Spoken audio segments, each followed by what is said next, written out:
Hello everyone, good morning all of you. I hope आप लोग सब अच्छे होंगे और आपका अंकुश एकेडमी में स्वागत है। मैं प्रियंका।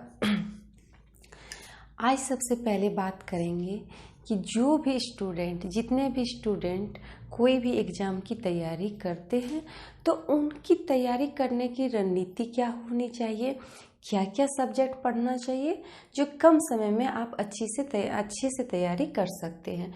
तो आज हम सबसे पहले बात करेंगे झारखंड सीजीएल का। तो अभी तो फॉर्म अप्लाई हो रहा है और झारखंड एसएससी द्वारा उसका कैलेंडर जारी हो गया। हो सकता है वो एग्ज़ाम अप्रैल में फर्स्ट वीक में लिया जाएगा।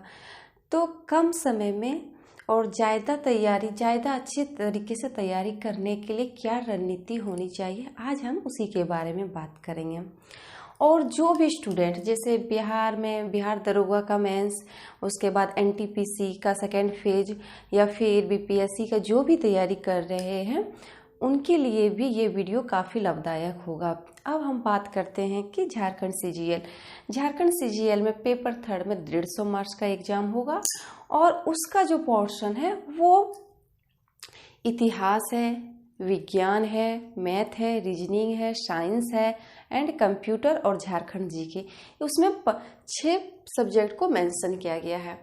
अब हम बताएंगे कि आपका पढ़ने का क्या रणनीति होना चाहिए जिससे आपका सारा सब्जेक्ट कवर हो, मतलब आप सारा सब्जेक्ट को कवर कर सकते हैं।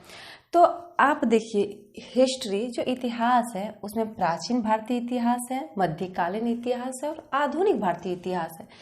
इसमें तो अगर सिलेबस देखिएगा तो सिलेबस के अनुसार सारा चीज़ मेंशन रहता, आपको सारा चीज़ पढ़ना ही पड़ेगा, उसके दूसरे उपाय कुछ नहीं है, क्योंकि सिलेबस में भी सारा चीज़ का मेंशन रहता है। ये जो बोलेंगे कि कोई चीज़ को छोड़ देंगे वो तो नहीं होगा।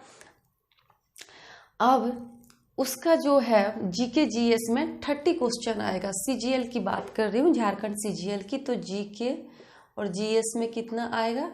30 मार्क्स। अब 30 मार्क्स के लिए आपको देखिए कितना चीज़ पढ़ना होगा। इतिहास में भी प्राचीन भारतीय इतिहास, मध्यकालीन इतिहास और आधुनिक भारतीय इतिहास। इसमें विश्व का भूगोल भी पढ़ना पड़ेगा, भारत का भूगोल, भारतीय अर्थव्यवस्था विविध में आता है, खेल खिलाड़ी, उसके बाद देश विदेश की राजधानी, ये सब इसमें आता है और पुस्तकें, ये सब इसमें आता है। इसके अलग से भी इसमें आ जाता है करंट अफेयर्स, इंटरनेशनल और नेशनल करंट अफेयर्स, ये सब आता है ये जीके और जीएस के अंतर्गत ये सारा। अब इसकी तैयारी कैसे करनी है कम समय में, वो हम आपको बताएंगे। अगर आप प्राचीन भारतीय इतिहास को ही अगर आप सोचेंगे कि ये इसमें जितना भी आता है, हड़प्पा सभ्यता, सिंधु सभ्यता, ऋग वैदिक काल, फिर जैन धर्म, बौद्ध धर्म, मौर्य वंश, ये सब अगर पढ़िएगा और उसमें भी अगर इस टॉपिक में अगर आप इसको एक मंथ लगाते हैं, इस टॉपिक में फिर दूसरा मंथ लगाते हैं, तो कहीं ना कहीं आपका खाली हिस्ट्री का पोर्शन ही करने में टाइम चला जाएगा। तो फिर अदर सब्जेक्ट है, जैसे साइंस है, कंप्यूटर है, मैथ है, रीजनिंग है, झारखंड जीके है, उसका समय फिर कैसे कीजिएगा, कैसे मैनेज कीजिएगा। तो सबसे पहले आप अगर कम समय में तैयारी कर रहे हैं तो डीप में पढ़ने की ज़रूरत नहीं है। अब क्योंकि जेपीएससी एग्ज़ाम नहीं है, ये झारखंड सीजीएल की एग्ज़ाम है, तो आप इसका सहारा लूसेंट या फिर क्राउन का बुक या फिर ये एनसीईआरटी का जो सार संग्रह आता है, ये सबसे आप अच्छे तरीके से तैयारी कर सकते हैं। अब बताते हैं कि पढ़ने का, अगर आप पर डे कम से कम, हर स्टूडेंट के लिए पढ़ने के लिए टाइम 3 से 4 घंटा होना ही चाहिए पर डे। उसके बाद आप जितना टाइम पढ़ सकते हो, आपके पास अगर एनफ टाइम है तो आप पढ़ सकते हैं। ऐसा नहीं है कि हम रोज 17 घंटा, 18 घंटा या फिर 12 घंटा पढ़ के तैयारी कर सकते हैं, क्योंकि कोई भी स्टूडेंट उतना पढ़ नहीं सकता, क्योंकि पढ़ते पढ़ते भी आदमी का माइंड काम नहीं करने लगता है, उसको फिर बीच में ब्रेक चाहिए। तो हम इसको पढ़ने की जो रणनीति है उसको हम सबसे इजी तरीके से बताते हैं कि जो प्राचीन भारतीय इतिहास है, अगर आप इसमें एक टॉपिक पर डे, अगर एक टॉपिक इससे अगर उठाएंगे, जैसे हम इसमें आज पढ़ेंगे सिंधु सभ्यता। कौन सा? सिंधु सभ्यता। तो आप एक दिन में इस टॉपिक को कीजिए, वो भी सोचिए कि आधा एक घंटा में इस टॉपिक। और फिर मध्यकालीन जो इतिहास है, ये तो प्राचीन भारतीय इतिहास का टॉपिक है, और दूसरा मध्यकालीन इतिहास का जो टॉपिक है, या फिर इसमें जो है मुगल काल, इससे आप एक फिर मुगल काल, एक दिन का हम टॉपिक बता रहे हैं कि आप कैसे इसको। और आधुनिक भारतीय इतिहास में फिर 1857 की क्रांति, या फिर जो भी है 1857 की क्रांति। क्योंकि अगर आप एक टॉपिक में, अगर ये प्राचीन भारतीय इतिहास में अगर आप इसमें सोचेंगे कि हम 15 दिन में इस टॉपिक को ख़त्म करेंगे, तो फिर मध्यकालीन, फिर इतिहास, फिर साइंस का कब कीजिएगा, जिसकी वजह से टाइम को मैनेज। अगर आप एक दिन में ये 3 टॉपिक, सिंधु सभ्यता, मुगल काल, या फिर जो भी ले सकते हैं, इसमें जैन धर्म, बौद्ध धर्म, तो एक दिन में इतना। और अब आता है कि विश्व का भूगोल, इससे भी एक चैप्टर, भारत का भूगोल भी से एक चैप्टर, फिर विविध से भी एक चैप्टर, पर डे 1 घंटा करंट अफेयर्स में टाइम दीजिए। ये सब हो गया इतना। अब आता है साइंस का पोर्शन। साइंस का भी पोर्शन में पर डे आप एक ज़्यादा नहीं, एक को लेते जाइए, एक टॉपिक को लेते जाइए और पढ़ते जाइए। और पढ़ने के साथ साथ आप उसका ऑब्जेक्टिव बनाइए। ऑब्जेक्टिव कहीं ना कहीं बहुत ज़्यादा फ़ायदा करता है, क्योंकि आप ऑब्जेक्टिव बनाएंगे, और जितने भी ऑब्जेक्टिव बनाने के बाद अगर आपको लगे कि मेरा वो क्वेश्चन गलत हुआ, तो आप उसका आंसर फिर आप कोई नोटबुक में लिख के रखिए, और फिर 2 दिन के बाद आप जो सेट जिसको पढ़े हैं, आप फिर उसको रिवीजन कीजिए। 2 बार से 3 बार करने के बाद आपका मतलब वो क्वेश्चन इतना अच्छा से तैयारी हो जाएगा कि आप उसको कभी नहीं भूलेंगे। अब थर्ड आता है, ये हो गया कि इतिहास, हिस्ट्री और विज्ञान का। और भूगोल से भी आप एक चैप्टर पर डे अगर उठाइएगा तो ठीक रहेगा। और भारत का भूगोल, भारतीय अर्थव्यवस्था, और विविध में आता है खेल खिलाड़ी, खेल खिलाड़ी, पुस्तकें, फिर देश की राजधानी, ये सब भी पर डे एक टॉपिक पढ़िएगा तो हो जाएगा। अब आता है कि हम मैथ को कैसे करें, मतलब मैथ को, फिर कंप्यूटर, मैथ,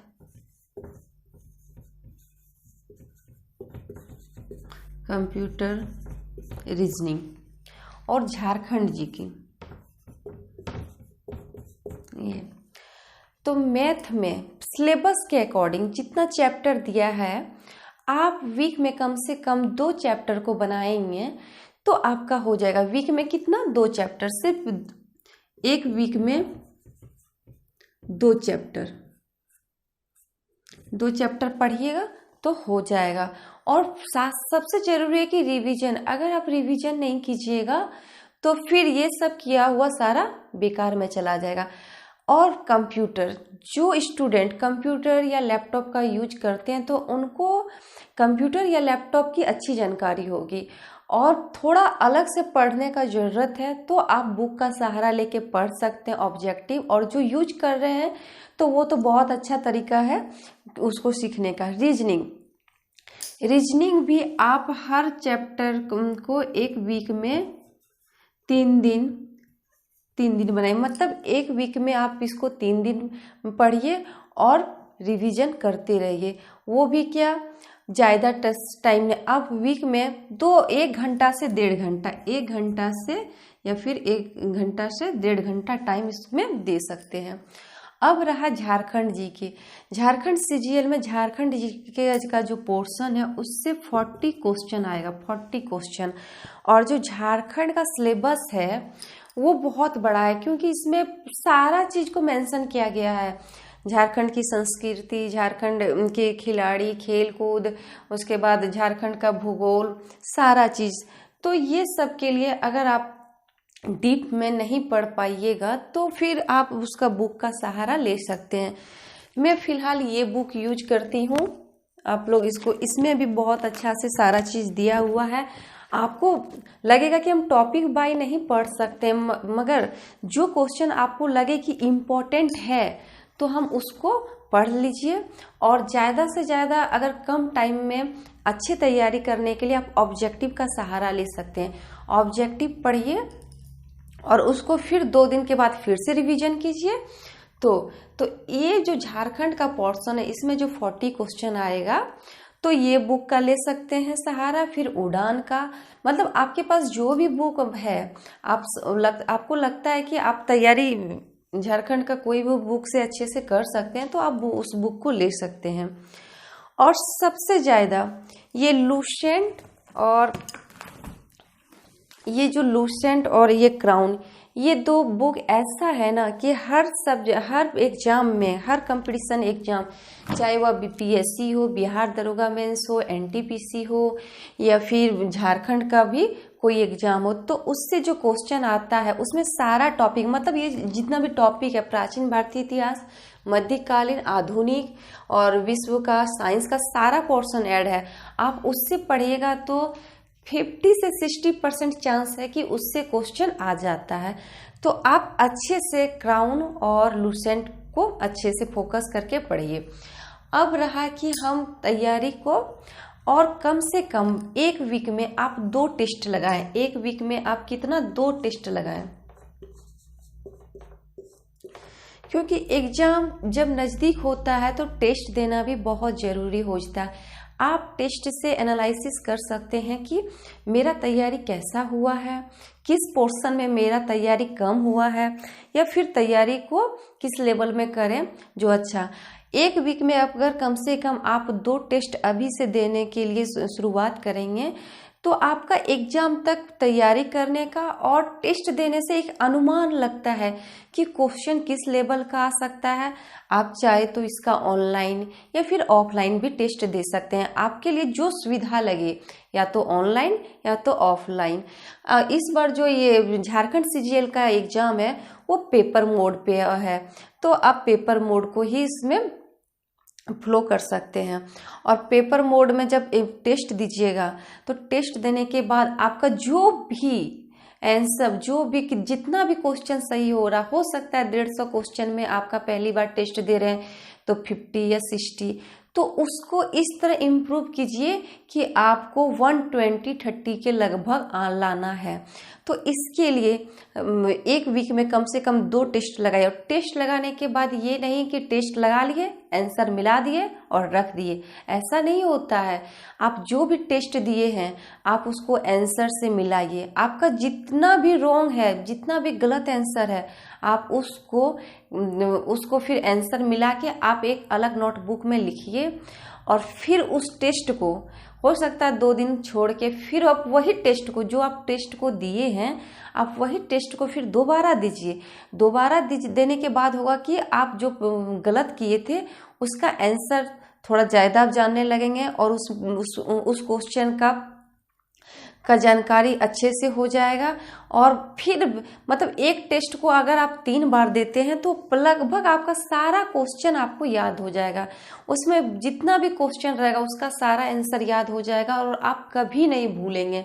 तो पढ़ने का जो रणनीति है यही है, और मैं यही तरीके से पढ़ती हूँ ताकि मेरा कोई टॉपिक छूटे ना और तैयारी भी अच्छे तरीके से हो। तो सबसे ज़रूरी है टेस्ट देना, और टेस्ट देने का भी तरीका, आप जो गलत आंसर कर रहे हैं उसको नोटबुक में लिखिए और फिर उसको दोबारा टेस्ट लगाइए। फिर देखिए कि आपका इम्प्रूव कैसे होता है। एग्जाम तक आपका इम्प्रूव इतना अच्छा हो जाएगा कि आप टेस्ट देते देते आपका बहुत अच्छा मार्क्स आने लगेगा। और कोई भी चीज़ आप जो बोलते हैं कि हम 10 बुक से पढ़ेंगे, वो कभी मत कीजिए, क्योंकि हो सकता है कोई बुक में ज़्यादा डीप दिया रहता है, किसी में कम दिया रहता है। और ऐसा भी होता है कभी कभी कोई क्वेश्चन का जो आंसर रहता है वो किसी बुक में आप पाइएगा दूसरा, तो किसी बुक में दूसरा, तो इसमें बहुत कंफ्यूज होता है। तो अगर कोई क्वेश्चन का आंसर इस तरह है कि कोई बुक में है वो दूसरा है और ये बुक में दूसरा है, तो आप उस जगह गूगल या फिर अपने मोबाइल से उसका जो फैक्ट आंसर है उसको सर्च कीजिए और उसको कॉपी में नोट कीजिए। और जो भी पढ़ते हैं, अगर आप चैप्टर बाई पढ़ेंगे तो इस तरह आपका पूरा सिलेबस, जो पूरा सिलेबस है वो कवर भी हो जाएगा और आपका तैयारी भी अच्छे तरीके से हो जाएगा।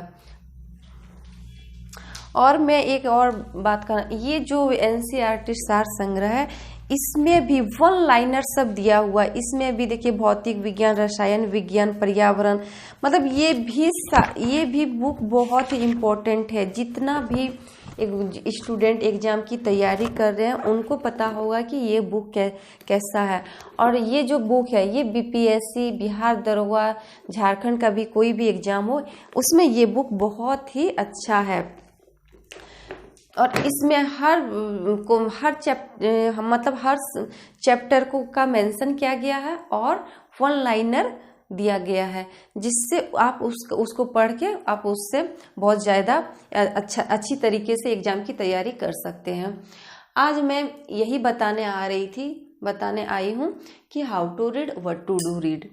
आप क्या पढ़ें और कैसे पढ़ें जिससे आपकी तैयारी अच्छी हो।